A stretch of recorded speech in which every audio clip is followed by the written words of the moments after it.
લક્ષ્ય ન્યૂઝ, એક નજર, એક લક્ષ્ય.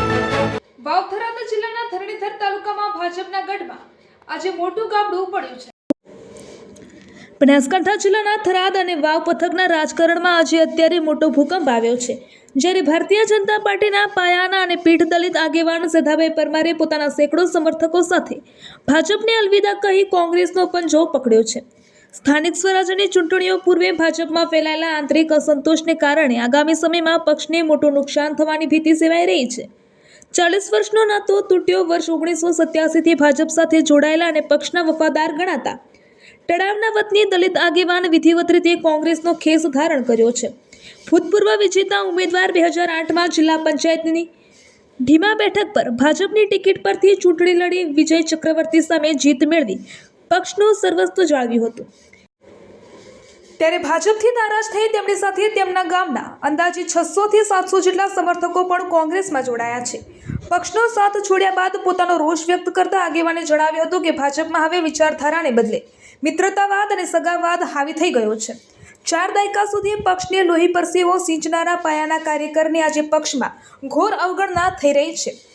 ઉમેદવારોની પસંદગીમાં વફાદાર કાર્યકરોને હાંસિયામાં ધકેલી દેવાતા તેમણે આ આકરો નિર્ણય લીધો હોવાનું જણાવ્યું હતું. થરાદ અને વાવ પથકના રાજકારણમાં દલિત સમાજના મતો નિર્ણાયક ભૂમિકા ભજવે છે. જેથી મહત્વના ગણાતા અનુભવી અને પીઠ આગેવાનના કોંગ્રેસમાં જોડાવાથી ભાજપના ગઢમાં ગાબડું પડ્યું છે.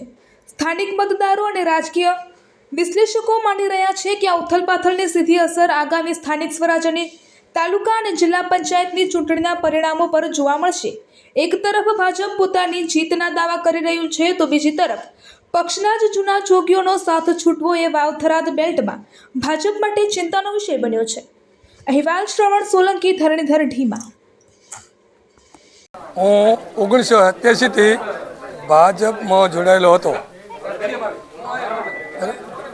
અને આ સાલ 2008માં જિલ્લા પંચાયત ઢીમામાં વિજય ચક્રવર્તી સામે ભાજપમાં જીતેલો હતો અને વિજય ચક્રવર્તીને હરાયા હતા.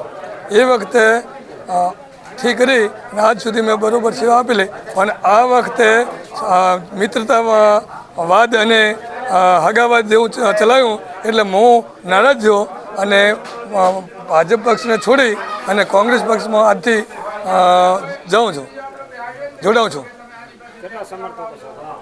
લગભગ 600-800 ગામના સમર્થકો સાથે હાલ